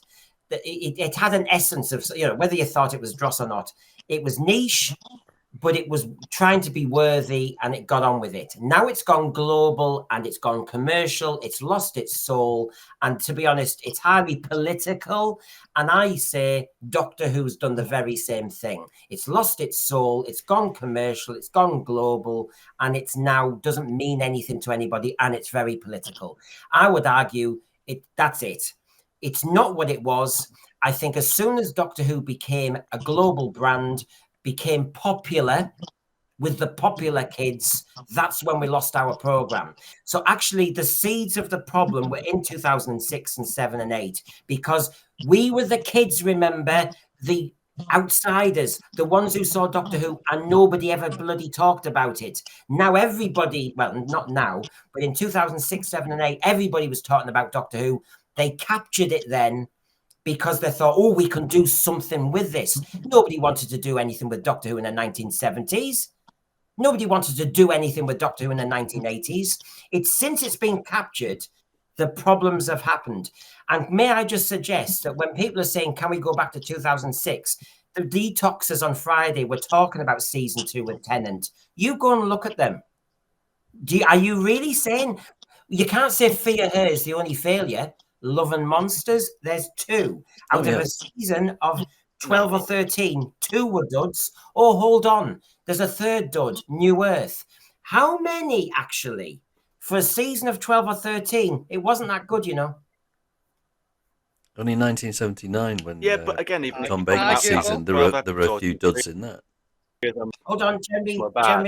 There's always going to be a bad episode in there somewhere of 12 or then 8 with none. Jeremy? We were always used to, when we used to watch classic Doctor Who, there was always going to be a story that was not as good as most of them, and usually about 1 or 2. So you accepted that fact. But of course, obviously, when I was younger there, I liked Doctor Who, full stop. What, sorry? Silver Nemesis. I'm just thinking, it's the impossibility, the notion of having a bad story isn't exclusive to New Who. I know that's not what you're saying. But it's Nemesis. Yeah, we used to have Duff stories. Underworld, yes, absolutely. Yeah, and I'll slate Underworld. Let's go back. No when they pulled back and did less stories, season 7, may I just add, as one of my examples, 4 stories, and everybody wanted to buy that box set. Season 7 had less stories, concept, everybody lauds it. And for my second example, I'll say season 12. Excuse me, only, 5 stories? And everyone was a belter. So if you don't mind, I would say less is more. Yeah, depends if the sometimes it is, a quality over quantity. I think, like Jeremy said earlier, 4-part episodes. 4-part episodes. Outside of that, though, I think we can't see the wood. Sean. Let Sean, because we're talking over each other at the moment. Sean? I think, like Jeremy said before, about I don't think we can see the real issue. And I think we can't see the wood for the trees in that. I don't think the issues about the show we're having now anything to do with the number of episodes. It's quality, it's stuff, and I don't care whether they give us an American style 24. I think it'd be a bit much. 24 episode season. I think it's an issue with the ideas behind it. It's an issue with quality. That's the biggest issue. Like I think getting into a debate about whether we go back to classic episodes, that format, or whether we go to new ones. I mean, Flux, Jesus Christ, you want an example that's more modern? Flux was it 5 episodes or 6? Felt like bloody 800. It was awful, absolutely hideous. Just that's a good throwing point, off ideas, and it's like, oh, every monster throw it. So it doesn't mean that you're going to get something good. You know, another modern example, well, modern-ish. Sorry, it's not that modern. You know, Torchwood, Series 3, Children of Earth. Best series they did. Shortest one they did. Yeah.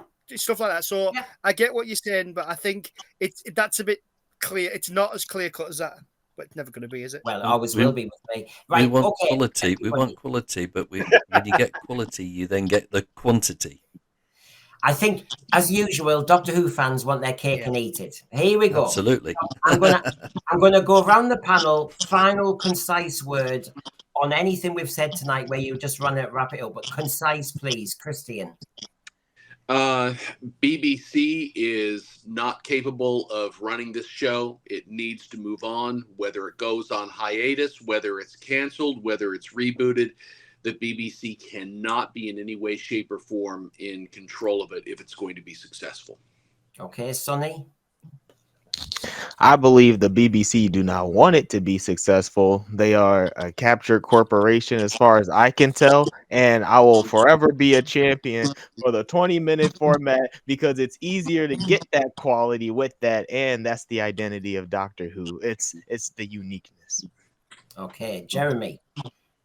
I want the BBC to still produce it, but I don't want them. I don't want Bad Wolf to produce it.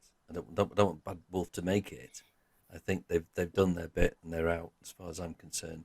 And their association with Disney, they need to pack that in as well. Okay, Sean? BBC, please start listening. There's nothing worse than sanctimonious shash put on the screen. People want escapism, all the hardship we're enduring, and it's only going to get worse. They have no time for a washed up, tired, over-emotionally underwritten, brightly coloured, no stakes, sorry excuse for television. Here endeth the lesson. Okay, and final word goes to my fellow colleague who I have enjoyed disagreeing with tonight, Cinnamon. A new showrunner, new idea, new vision. I think a change is needed, whether that means a year off, just to give it to a new team, which again I can't see is likely, but I just think change is needed. New change of ideas, new change of people. I think it's the same old club. They do say, don't they, never go back, and I think we're seeing the consequences of that. New change, new doctor, new writer, new philosophy, new idea, new vision. Still keep it connected to the same continuity, but do it in a similar fashion to how it was in 2005. Start again, but have it loose enough so it's not too connected to the previous. Again, sorry, I know we're trying to keep this concise, and I do promise, but 2005 was similar to that because a lot of the late 80s stuff was less favorably received. It's great now, but at the time people weren't too keen on it, and 2005 is a little bit similar to now. We could have a new vision, new direction, keep it new, keep it less connected. It's still connected, still part of Doctor Who, still all the one continuity, but start reasonably afresh. A soft reboot. So, yeah. You're right. It's called having your cake and eating it. Final word from me. Thank you, everybody. Thank you, everybody. I just want to say, first of all, Thread, get back to me on this one. It's not going away. I don't think we can wait till the end of season 2 to have discussions like this because there's so much going on. And it's at the root of it. We can hope and be optimistic for each story, but I think we need to actually start really saying, what do we want? What will we tolerate? Will we compromise? Thanks for following the fresh debate. And this is what we were arguing about April last year. Has the story changed? Therefore, my argument is, shouldn't we just now no longer accept the status quo. Come on, aren't you excited that the BBC believes in its own programme? Well, I like the enthusiasm. You sound like you're a teacher. You sound Well, I was a former teacher and teaching assistant. Yeah, I like the enthusiasm. Is it paying off? I don't think it is at the moment. I think there's a lot of things going on that need to be sort of nipped in the bud. Yeah. Brandon, Star Trek. The publicity department. Brandon, Star Trek and Stranger Things. The BBC think they can take them on. This is brilliant. Global domination of Doctor Who. If that was true, I would have been a Doctor Who. I mean, like, it's no insult, but I mean, it's a quintessentially British thing, and it's fairly niche. I mean, I don't know. I think it takes a particular type of person to like it. Maybe it just takes nuts like all of us, you know.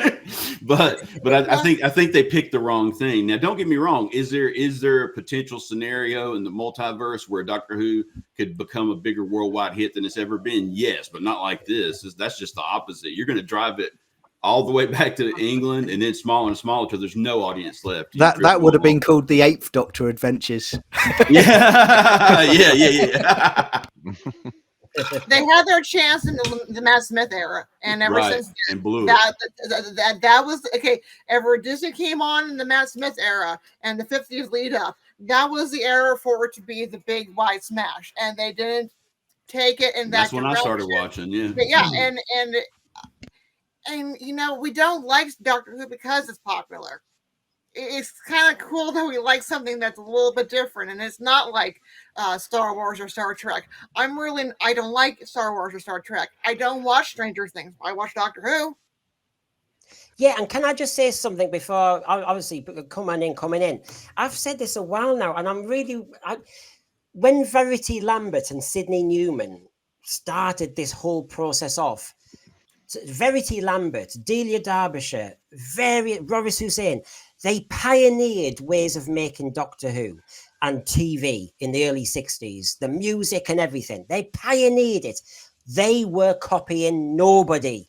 And why is it that writers of the top quality now say we have to copy Stranger Things, say we have to copy Buffy, say we have to copy Doctor Who, as you've just said, Brandon, is quintessentially British. It's very unique as a franchise, and you know, it's dangerous to copy it. John mentioned before Primeval, you know, it's hard to copy Doctor Who and win. It is so unique. Why is RTD? Why are they so obsessed with copying somebody else? Because you know what happens if you copy somebody else, you're normally the cheap imitation. You're never as good. And if it's obvious you're copying something else, then the other show will just be, you know, kind of valued even more. Doctor Who, by the way, finishing my point, have you heard any program makers around the world saying they're copying Doctor Who? I mean, why are we copying others suddenly? Where's the pioneers? Where's the risk takers? I think Doctor Who doesn't have to copy Star Trek. Star Trek didn't even come out until 3 years later. So it doesn't. Doctor Who was first, and it should be pioneering, and it shouldn't be copying something else. It shouldn't have to equate it. Right. Maybe it's an investment commodity mentality, like what John's saying, where they just want their multiverse, their universe, and all that. And so basically, the suits, they just see it in the boardroom as it's just a commodity, something they can invest in to maybe get a similar return. And then it's a really kind of low level. I mean, it's almost like banker mentality, man. This isn't like creative mentality. This is, hey, Marvel did this way, they made money. So let's take Doctor Who, let's add these elements to it. And they also have the imaginary audience that they think's out there too. So I mean, they kind of shoot themselves in both feet. Also, if they tried to copy Doctor Who, that would stick out like a sore thumb. Because it would be very obvious. I mean, I can only think of one example. You could have one of the best story plot devices ever, which was regeneration until they screwed it up. And then you have one of the worst ones ever, which was the sonic screwdriver, which they only ever got rid of like once. But there you go. I could argue that they're actually copying Doctor Who right now. Oh, really? I don't know. I mean, as in the production team at the moment are doing a cheap copy of what Doctor Who was. Oh, so yeah. Okay, yeah. I get No, that's you. just corpse reanimation, man. I've been thinking with some of the specials that I've seen, and some of the clips that I've seen, that RTD has been copying himself. Yeah, as well. Yes. And so that's me being fair, and actually not to kind of say there's my token fairness. I have to say, credit to the BBC if they really believe that, but they need to keep an eye on their showrunner. And remember, we did do a recent show, and it was only last Sunday, wasn't it, when we actually discussed the problems with that, which is best for Doctor Who? Is it showrunner or producer? Please take a look at that if you've just discovered us today, because we really do go into the details there. Now, keep an eye on your showrunner to protect your BBC franchise that you now believe in. But the other thing I wanted to say is, she should be given a damehood if she hasn't got one already. You all know who she is? No. She saved Doctor Who. In 2004, Lorraine Heggessy, controller of BBC One, she's the one who asked all the executives to sort out the rights with Fox, to get the rights back fully with the BBC, and to relaunch Doctor Who. This is the lady who was obviously on the BBC payroll who actually brought it back. And it was her belief that brought it back. So again, I have to be fair to the BBC. There are individuals in the BBC who actually saw the possibilities. And is she still alive? Yeah.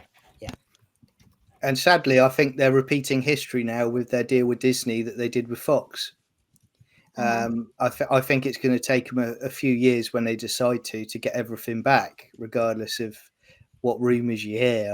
I think they could have a tough time, disconnecting from Disney, and it's a shame. But yeah, fair play to her because she brought it back. They got it back because Fox didn't want it. You know what I mean? Like, yeah, Fox had wanted it, they would have probably been difficult. Disney could be similar, but hopefully, if they've got any sort of brains, they've worked out some sort of deal that where their collab ends, maybe the rights. I mean, I'm sure they've worked out distribution, all this different stuff for over here, but I'm just hoping they haven't actually sold any of the actual property to Disney. I hope not, anyway. So I've been fair, and I don't want to dominate the show because I've got a lovely panel here with lots of ideas, and I'm sure in the threads there's a lot more ideas on this very, very key topic. Has the BBC neglected and mismanaged Doctor Who over the years? So give us your ideas in the thread, and I'll bring them in when possible. So who would like to be starting on the indictments against the BBC? There they are. Who would like to start? John, I reckon you've got one, have you? Get the wig, the white wig, and the black robes out. Oh, here. It's on order, mate. It's on order. Well, I've got a few. I think for me, and we've talked about it all evening, but for me, I would argue now that the current era is the worst that it's been on the mismanagement and the neglect of Doctor Who by the BBC. Because of what they're doing. And I think, with their the Equality Commission that they did in 2015, that was slow to start with, but now it's just everywhere, and it's just all in the show completely now, and it's changed everything. I think that's where we are now. It's really a shame. I would also say that, the people, I would say the wilderness years where they didn't realize what they had. So it took a long time for it to come back. Even though people were still buying the audios and buying the books and the merchandise, it was still going strong. And then I would also sort of say late 80s, when they just didn't know what the show was. They were putting it up against, Coronation Street. They wanted to get it cancelled by putting it up against that giant, and they were reducing the budget time and time again, and there was only one way it was going to go. So the BBC have never until 2005 realised what a big cash cow they had with Doctor Who, and there's quite a few examples throughout the history, isn't there? Well, let's take a few of them, and as a panel, to be fair, because the point is, you know, that's your opinion. We test it out. I'm saying, has the BBC mismanaged? It may be individuals. It may be a certain executive, like Michael Grade, of course, who I'm sure we'll come to later. Lorraine Heggessy on the positive side. So, you know, sometimes it's down to individuals who run the channel, isn't it? Sometimes it's down to an individual showrunner. Sometimes it's just an individual in there. So when you know, say, I don't, Brendan, I don't really want to parrot John here, but I absolutely totally agree with what he just said. And that is going into my 3 or 4 indictments of Doctor Who. The first one is going to be the failure of the preservation of it with the missing episodes. I think that right there is the number one failure that has ever happened to Doctor Who, and not just Doctor Who. It was other British programs such as Z Cars, which I think every single episode of it was deleted. So that would be the number one failure right there. That's my main indictment. So Greg, yeah. Greg, don't worry. I'll come back to you. Don't worry. I'm not interrupting to take it away from you. On this one, I listed this one as well, and I'm sure people in the thread, we all know there's a missing Doctor Who episodes. Is this just because Doctor Who's been around almost from the beginning of TV, that the longevity of it has actually surprised everybody? And in retrospect, the missing episodes is a killer and is almost criminal. But at the time, they were just a raising to reuse them, weren't they? And like I a know, magazine, man, you throw it away after you've read it. It's like comic books. People used to throw them away. They didn't know it'd be worth $1 million, you know? Yeah, there's an element, you know. So I agree with you, Greg. On paper, you think, oh God, and you know, you on your channel, you've interviewed Ian Levine, who notoriously have saved the Dalek can from being, that he did. Yeah. But you know, is it just retrospect that we're actually saying, BBC, you were so neglectful? Well, actually, maybe the BBC were just doing what everybody was doing. They thought TV was just growing and evolving. Nobody really knew we were going to have iconic series that everybody would want to go back to. I mean, in a way, the Doctor Who is the first BBC classic with a fan base that's strong and iconic and cult, isn't it? Really, and they're synonymous. BBC Doctor Who for me as an American are synonymous. But at the same time, this is a BBC issue, because in the United States we have all the Honeymooners, we have all I Love Lucy, we have all Annie Griffith Show. We are missing some very early shows from the late 40s to 50s when TV was not. But in this era, they were saving them because they replayed them, which the BBC never did. Yeah. American TV, we replayed them in the summer era, and we also gave the actors who came through the Honeymooners was the idea of royalties, because one of the actors' brothers was a lawyer and said, if they're replaying this, you should be paid for every time it's being replayed. And so we have a wider area. Michelle just nailed it, you know. And Brendan, you said that we and don't include us Americans, because we weren't destroying our recordings. That's a BBC thing.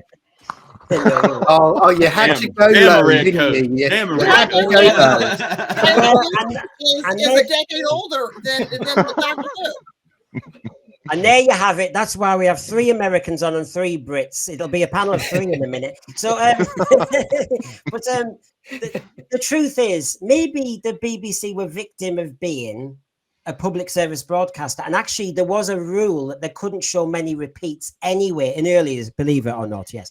In the early days, they couldn't show lots of repeats. And so actually, what was the point of keeping all these Doctor Who episodes? And so I understand what you're saying in America about I Love Lucy, and you could repeat, but the BBC couldn't. See, that kind of makes it make sense. Well, that's their problem. Should be the consumers should be funded.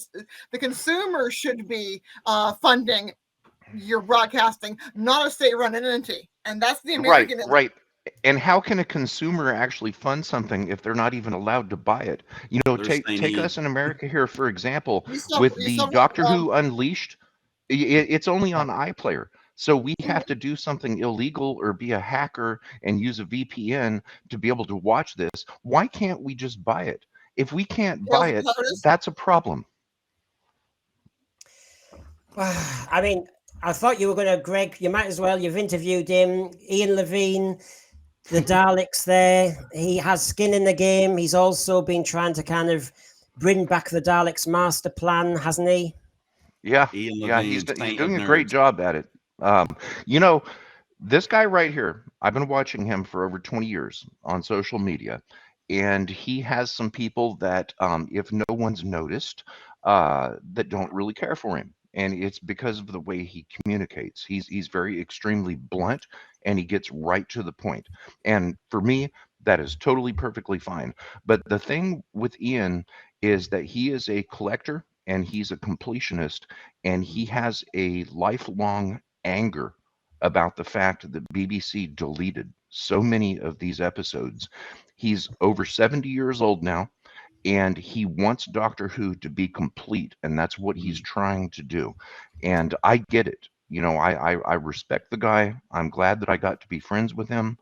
It took 20 years to be able to talk to him and do the most comprehensive interview of him ever in his lifetime. And he admitted that. And I'm honored to have been able to do that.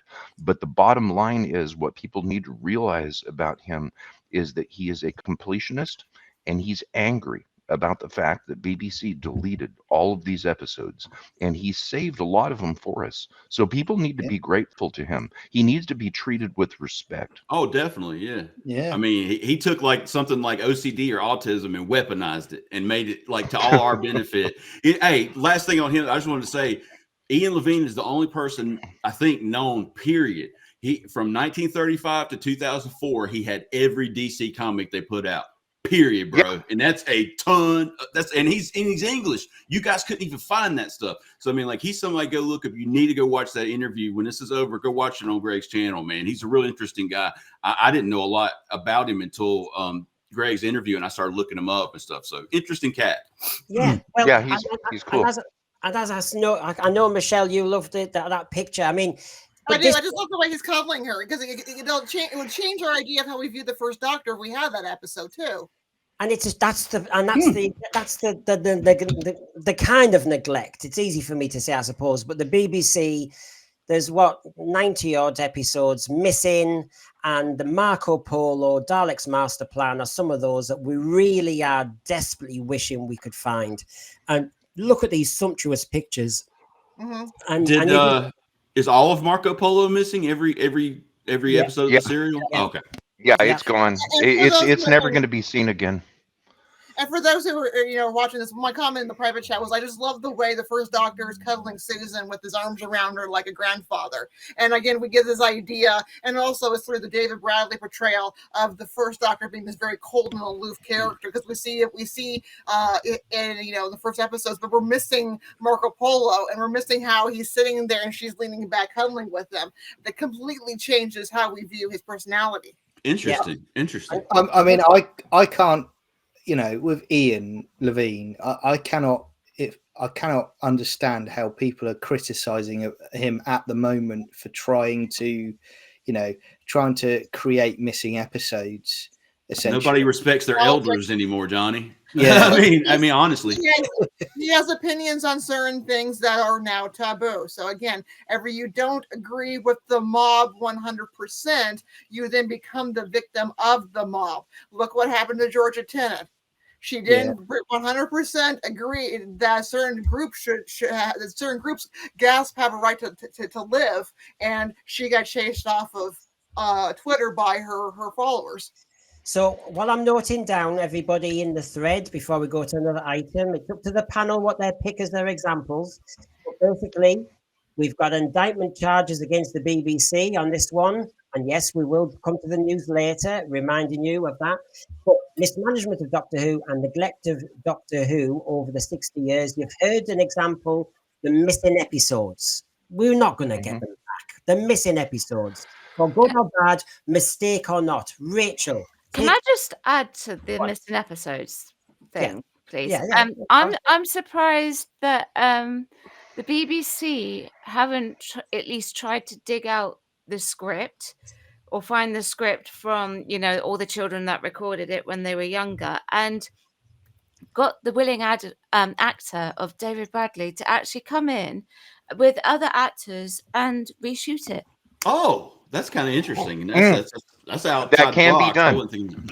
That can be done. It can be done. It can be done. In fact, it can be done by somebody that I actually interviewed, Andrew Ireland, that recreated one of the missing episodes at a university there in England. Exactly. He told me all it would take is 10 weeks of filming, and Marco Polo can be redone in live action. Yeah, exactly. That is a quote directly from him. Yeah, you've got David Bradley, who's very good as the first Doctor, and then there's Stephen Noonan as well with Big Finish. Yeah. The ones that got recast in Big Finish as William and as Chesterton. They were in the Adventure in Time and Space as well, weren't they? Yeah. They're actually actors as well, so they could come in and actually just do it. I'm sure they would. Would you buy into that though? As in, I know there's the completionist argument, but then there's the argument don't reinvent some. I mean, Marco Polo, Ian Levine, as you know, when you've interviewed him, he talks about watching it and he goes mad if with some of these animations they completely change it.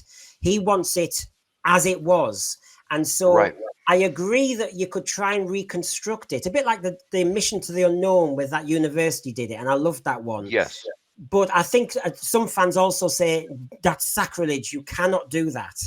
I don't know. It's one of those, isn't it? I think you could try and reconstruct it as accurately as possible. I certainly buy into that. Or do it as an audio drama, but there you go. Well, again, sadly, have to change parts for that. Sadly, you've got them now. They seem to think instead of trying to complete what is outstanding, let's try and colorize what we've got. And it's like, well, no, try and complete first, then colorize. That's how you do it. Yeah. And as good old Retro Doc has said, I'm an English teacher. I should have picked up on this. Yes, we're saying missing. They're gone, aren't they? I mean, it's technically possible, but the rumor is that there are 3 surviving, 3 episodes, not serials, just half-hour episodes that are in private collections, and they will never see the light of day. The people have them delight in the fact that they are. And also they're afraid of coming back, BBC getting in trouble, and likely they will be destroyed when they pass away. And one of our favorite stories, The City of Death, was all about that you could have 7 or 8 Mona Lisas, but nobody would dare show off, so everybody's got it separately. It's that's the scam.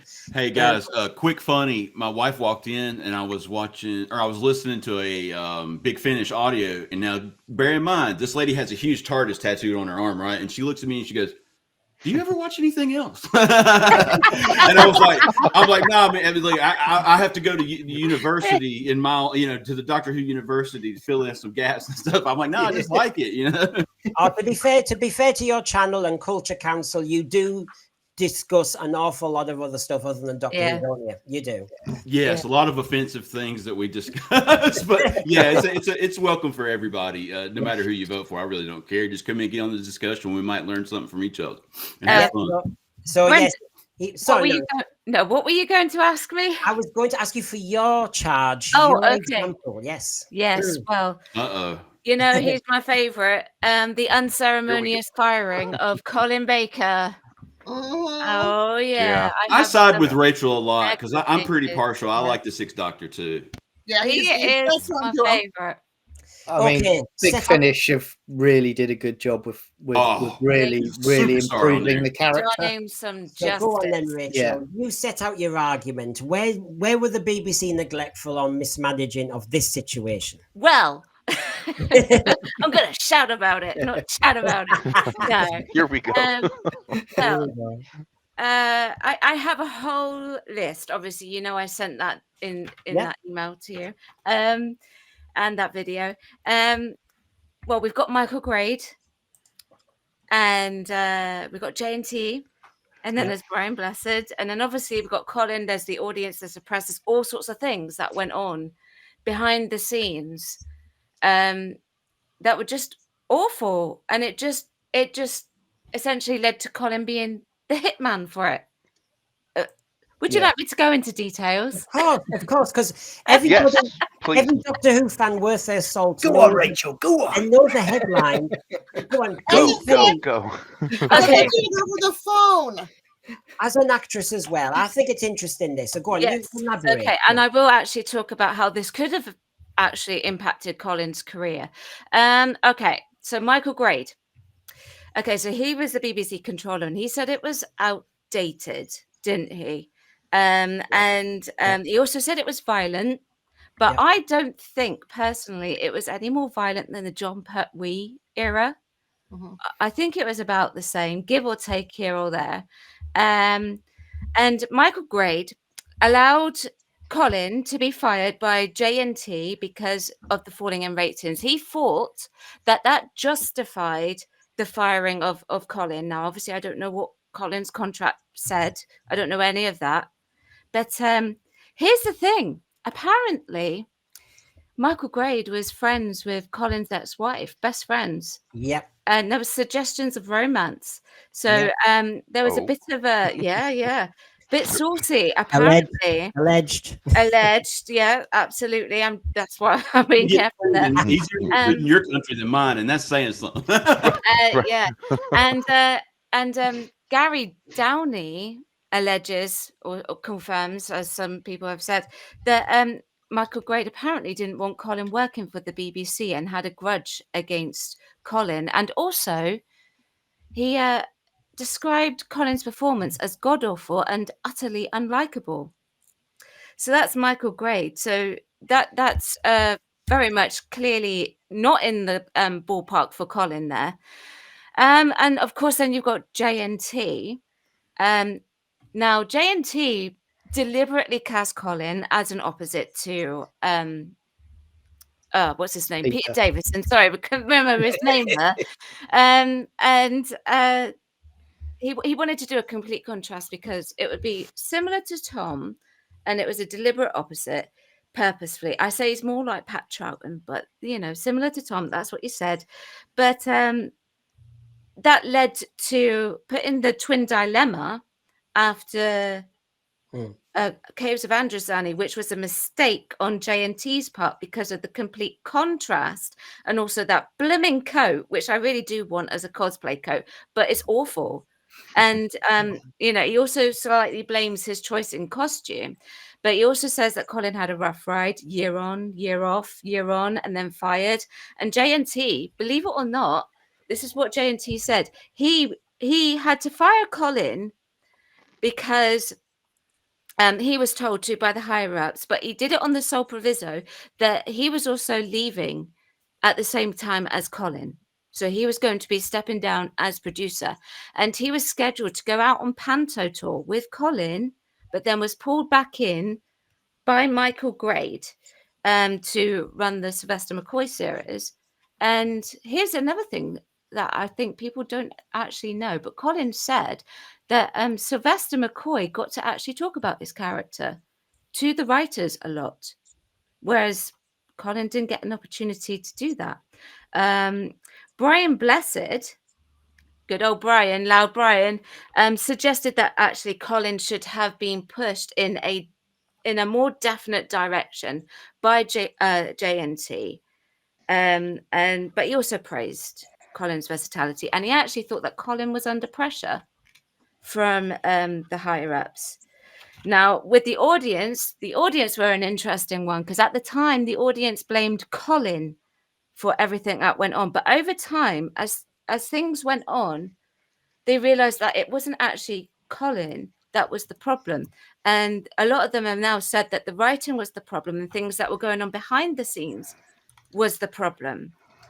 And the press, Doctor Who TV, they suggested this is, more modern press actually, because I couldn't find anything on past press about Colin, that Colin's coat was actually one of the biggest reasons why, and he should have had something softer because of his brash approach to the Doctor.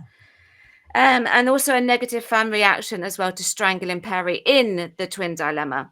And obviously budget cuts, as John has already said, new time slot against Corey. That impacted it. But here's the thing. Okay, now this is my main gripe. Okay. Colin himself, he worked consistently from 1970 to 1986 on the TV. And after this unceremonious firing that made him look, in my opinion, really bad, he didn't appear again on TV until 1991 and The Stranger Things. So it is possible that his firing had a ripple effect. And this is what led to him not appearing on TV for a very long time. And I think Colin was right not to return for the regeneration. He says he regretted it, but I think he was right not to return. However, I do think he was lucky. But let's just talk about the negative impacts, because I've rambled on for long enough. This sort of association with this type of reaction to a firing can have a massive negative impact on actors just in general, because it's very easy to lay the blame on the face of the show. And this could potentially happen to Ncuti if he carries on talking the way he's talking. Because it makes it sound like that they are the difficult ones to work with and not the people behind the scenes. They are the hit guy. They are the fall guy for everything that goes on. And it can take one word from that higher up and your career could just... Well, look at, we were concerned about Willie Gibson, weren't we? We were concerned about that. We'll say in the news later, that's all changed. We were, we're still concerned about John Barrowman, Noel Clarke, a word in the ear. And people suddenly are having problems. So regarding Colin Baker, I buy your point big time. Have to say, my mum is my kind of barometer because she hates Doctor Who. She liked the Church on Ruby Road. I'll say that straight away. I looked at her bemused. But she also loved the Colin Baker portrayal in the Twin Dilemma and Attack of the Cybermen. Now, my mum, I have to underline this, she hates Doctor Who. But she thought I wonder what little kid made her hate Doctor Who, Brendan. I don't know. I'm bemused. So, and I have to say, and so there's something in his portrayal. And you know what? When you're mentioning all those reasons, Rachel, he was getting 9 million, 8 million viewers when the schedules were all to pot, when, like you said, it was stop-start. So, when I'm talking about the BBC either being neglectful or being mismanaging a situation, I think Colin Baker was looking like a success. Forget the court, forget everything else. And yes, we've been saying it was an awful year for him personally. Yeah. It was a very, very bad time. Bless him. He had too much going on. It was horrible. And there was no care. There was no compassion. There was actually no management of Colin Baker. It was absolutely awful. And I just think, gosh, and I have to say, I won't say it was the BBC's fault. It was the controller of BBC One who decided he'd had enough of Colin Baker for whatever reason. And as people have said in the thread, you're taking the man out. What's this, a personal vendetta, allegedly? When actually, sack your script editor. If you don't like Eric Saywood's graphic, violent scripts, get rid of him. If you get sick of J&T, get rid of him. But why play Colin Baker?